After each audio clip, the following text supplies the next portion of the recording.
Only one race remains in Season 3 of the Mountain Dew Cup Series, and while many drivers tried, only 5 are still within reach of the championship. 18 points behind Martin Truex Jr. is Brad Keselowski. Keselowski is the only driver in the top 5 without a win yet this season, but he's made up for it in consistency. So far, Brad has 7 top 10s, 6 top 5s, 4 top 3s, 3 second place finishes, and only 2 finishes outside of the points.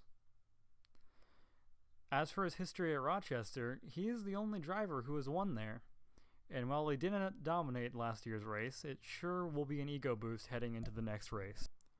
But while Keselowski may be confident heading into Rochester, he's still going to need a ton of help with that 18-point gap from him to Martin Truex Jr. 17 points back is Kevin Harvick.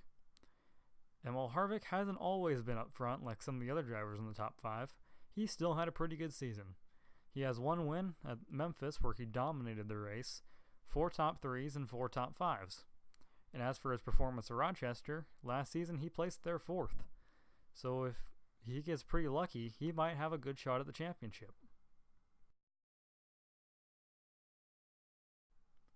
15 points behind Martin Truex Jr. is Kyle Busch. The defending series champion has had a good season all around with 1 win, 8 top 10s, 4 top 5s, and 2 top 3s. As for his performance at Rochester, it's a bit of an unknown as he wrecked out early in last season's event, but judging by how he's raced in the mile-and-a-half tracks this season, he might do pretty good this weekend as he won the race at Boston and was in a good position before spinning out early at Kansas. So if the cards fall his way, don't count Kyle Busch out this weekend. The second place runner in the championship standings is Jimmie Johnson. Only 8 points behind leader Martin Truex Jr., he has the most realistic shot out of any of the title contenders to walk away with the trophy. So far this season he has 1 win at Tulsa, 7 top 10s, 7 top 5s, 3 top 3s, and as for his history at Rochester, he placed 6th there last year, even though he didn't have the fastest car all weekend.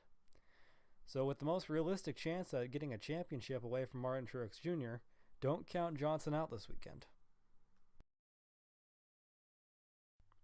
And the last driver in the hunt for the championship is none other than Martin Truex Jr.